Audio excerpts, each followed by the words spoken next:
no chance for Freddy to really react in that. Here comes the DJ. Here comes the DJ. John Natalis entering the board. Bad. No Commander's Horn though. No reinforcement. Oh, it's a dead John Natalis. Never mind. Well, only reinforcement and marching orders in the deck. Bad, both cards used. Lambert. That's not gold. Oh, here goes Lambert. Oh yeah, this is a good Lambert. This is good. It's gonna the Blue Mountain Commandos. Lambert, it's your time. Lambert's time to shine. Oh, Trollo. This DJ though. Last pro season, and he's currently, if I am not mistaken, I haven't checked in a little bit, but I do believe he is also #1 here. Dandelion with the official Gwent leak. I love that thing. Observe the master in action. Okay. Math. Hey, he's got him. Freddybabes got it. He's got him. Are you going? Freddybabes not going to go home empty-handed. Not going to go home at all, actually. He's going to have 20 points here. He's going to take this one here. Adzikov shaking his head. He knows already. Wow, what a match. Freddy's not out of it. Freddy make an Unseen Elder look A-okay. Now, didn't you think that Unseen Elder would have 4 damage? So, no, that's just a 12-point swing. Oh, no, those are pretty good draws. Unfortunately, he does have to discard one of them. No, this is awful. Which one do you keep? Oh, this hurts. Oh, no. Not like this. Oh, man. You can make a case for either of these. Yeah, Coral denies Iris, and I think that's ultimately what Adzikov able to get a boost from any of the armor. We said John Natalis bricks twice in this matchup here. But now the Titans are going to clash here, and we're not talking about Burza versus Dandelion. Dandelion could have picked a better weapon, I think, in that fight. But we're talking about the two Titans, King Brand and Emir, are going to go against each other here. That could get really rough. So I understand this, but now, oh my God, here. I mean, he can't deny Iris at this point anyways, because he has double Enforcer regardless. Yeah, I mean, I didn't expect it to go for it like round 1. I don't think oh, look at this Scorch. Oh my God. Oh, look at this Scorch. Oh my God. How do you say no? I mean is it even possible? How much is it though? What other cards can provide him with such a swing? You know, you're kind of giving it away by hovering over it. There it is. There it is, a 34-point Scorch, which is actually not enough for Adzikov to surpass Freddy right there. Oh no, because he's gonna. I'm ready to see the top decks, my friends. Yeah, he's gonna go for he has to go for this because he doesn't want to proc Ceres. He's gonna discard the War Harpooner. He has 1 card left in his deck. What is it? Both players are all in at this point. Is it Freya? Did he play only 2 Freyas? There is only 1 card left. No, it's Grimace. Oh, it's just 11 points. Van Hamar's not good enough though. Man. Van Hamar, has to replace. Is that Joaquin? Oh! It's Joaquin! Freddy's gonna do it. It's Joaquin. Freddy's got this one. Oh my God. Wait, does he have it? Does he have it? Well, what is Joaquin pulling, I suppose? Oh, he's got him! Oh, he's got him! What a series! Freddy with the reverse sweep over Adzikov. Unreal. Adzikov, no revenge today. Advances to the semifinals. What a set of games. Outstanding. That was an intense ride for Freddy, I'm sure, going down. All right, what's your favorite thing about Gwent? It's you, Pavel. Thank you so much. Wow, that's the nicest thing someone said. That's what Reddit would say, right? I don't know. They probably would. Hello, Reddit. There's all sorts of fantastic neutral gold cards coming into the game, like Muzzle, and yeah, Royal Decree is definitely one of the most applicable of all of these, if anything. You know, any gold that you have in a deck, Royal Decree simply makes it more reliable, which is a great thing. But the Muzzle on the Morkvarg Frost has allowed that to happen. The double Muzzle. Muzzle, if you don't know, is a card that allows you to steal.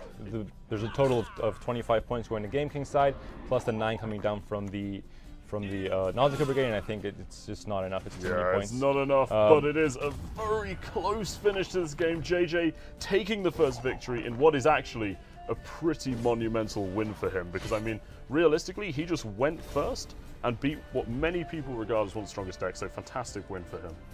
Yeah, especially in this new system where you would, if you lose the first coin flip, you go second, you go second in the next game. So he knows he has that advantage going into the game too. It's really just a big swing for him. I think just mentally being able to win against Emir, having lost the coin flip with a deck that people maybe don't consider to be tier 1 like hers, because it's really a new deck that just came into this patch now. So I think he's really happy with that win, to be honest. Yeah, absolutely. I think that JJ is going to be very pleased with himself, especially now that he knows that that's kind of like one of the awkward victories out of the way, right? His brand isn't a deck that targets, you know, 3, so this is like going to put him 10 points ahead. So the question here is, interesting, right? because Frost is so low tempo, it makes it so that GameKing can catch up because of the Slizzards aren't pulling anything. He's going to draw it. It's going to be a draw. JJ's going to take it. JJ's... And GameKing wins the game because he won the round one. GameKing takes it. My apologies, not JJ. That's insane. Deny that muzzle completely, which is extremely rough. We see head in hands. JJ really feeling the pressure of this one. He's kicking himself over that game. He's got to, you know, summon up his courage, muster his mental fortitude, and just approach the new games with a clean sheet. But GameKing just kind of has unreliable draws right now. You know, there's 2 gold cards that he needs, and he can only draw 1.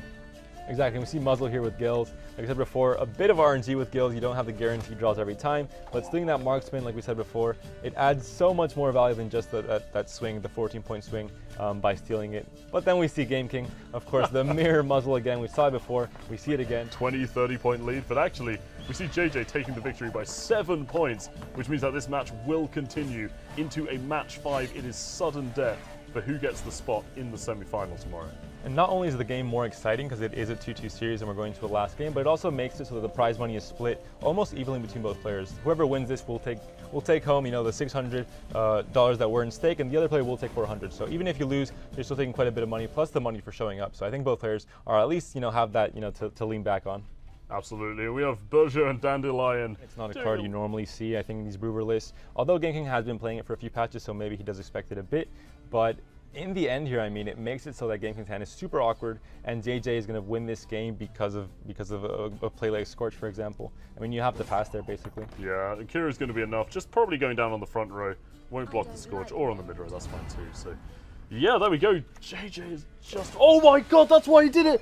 4 million IQ play from SuperJJ. Oh my goodness, look at his face. He knows.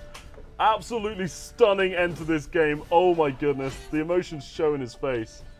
Incredible play by SuperJJ. The fact we couldn't even notice that just shows the skill level at these that these players are playing at. Obviously, JJ hit that Fowler to bring it out to 10 so you can get the quad Scorch with that Borg play at the very end. And I mean, obviously it makes GameKing Scorch in hand. Obviously, Daddy couldn't play that last card, which is a big disadvantage. You had 4 times as many matches as Freddybabes. That is a lot of gameplay. How do you do it? Yeah, actually, I played basically every day, but probably also too much. So I have to change it for this season. So let's see. And yeah, it was basically like 10 to 12 hours a day, and definitely not too many breaks. That was definitely not good on my part because I was not playing my A game all the time. So that maybe I felt then a little bit off from the pro ladder, from the top 10. And as he has Henselt and Unseen Elder left. It's going to be very interesting to see what OMhanachann opts to do here. Will he bring out Irohabit again? I remember the viewers that the coin flip... If there is enough Neckers to replace, at least there will be 1 cycle there. I don't think he can do this. It's so tough right now from Metranos. I don't think he can do this with just Mercabraca. It really depends on the size of that Necker. It really depends on the size of this incoming Necker. It could be one of the smaller ones that comes out, just a little smaller. The 2 points earlier. He actually misses out by a little bit. Oh, that's pretty devastating. And now he has to use Shani, which he was relying on. No, he has to use Henselt here. Oh, that's just... He didn't get the big one. Enough. That's just not enough, man. It just... Oh, OMhanachann smells blood. Gotta zap that behemoth. Not really, you know, much, but it's still gonna be good enough. This Manticore will put him at 86 points. And the DJ will go down. The DJ will solidify this. Yeah, and I mean, I believe, I'm just looking at the deck list here. We haven't seen Shani yet, so that's going to be one of them. OMhanachann's all in. Shani for the pull. Folks. And I think one more heavy cavalry is the last. I got a 2-0 on the chat. 2-0, baby. OMhanachann's going to take this.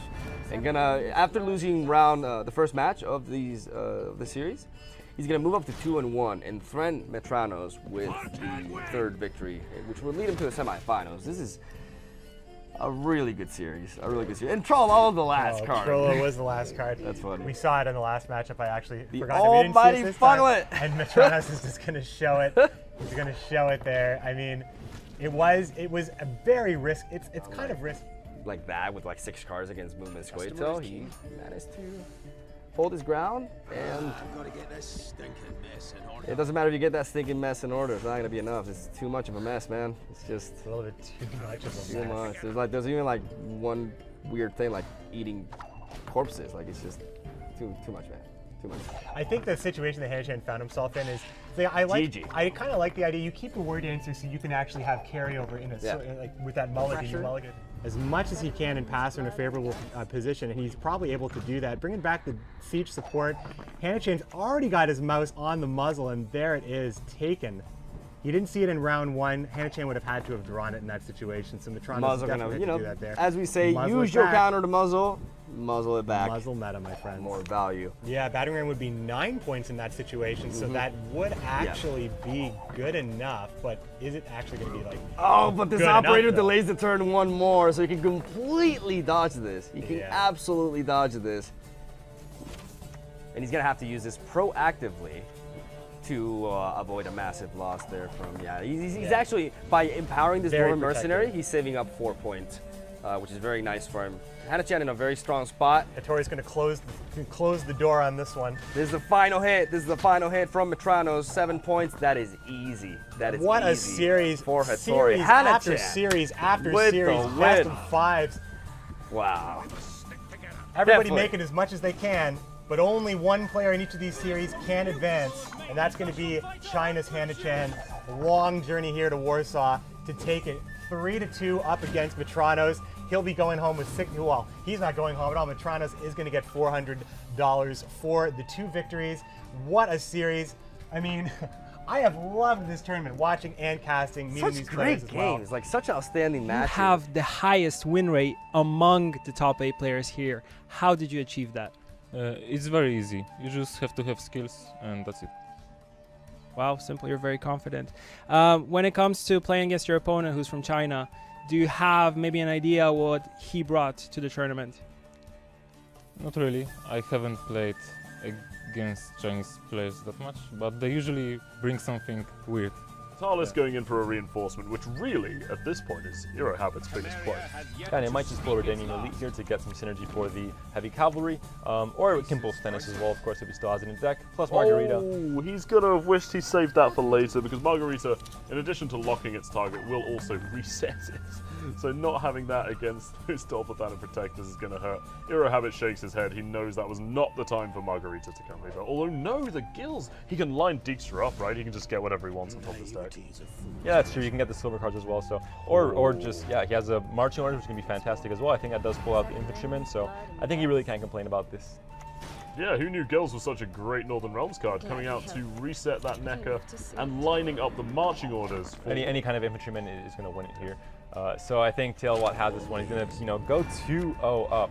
We do see the ballista coming out instead. So it was a tie there, but they were both 6 strength units. The last ballista does come out, and we do see the infantryman though at the very end. So like we said, I mean, it's a clear win here for Tailbot. We do see consume from the Regis though, which did eliminate one of the infantrymen. There we go. So, yeah, it's just briefly. Why is there only 2? Regis hard vampire. So I mean, Tailbot in the end here, I think is going to have a bigger swing. He's going to have a 14-point swing on this harpooner, and he's already a point up, so it's a 15-point swing total. So Drifa would have to pull a total of 16 points to surpass Tailbot's points here. I think it's not going to be enough really, especially with that Grimace stolen, for example. Yeah, absolutely. I think the key point of this match was that muzzle on the Grimace. Brilliant patience from Tailbot again, showing some really smart decision making.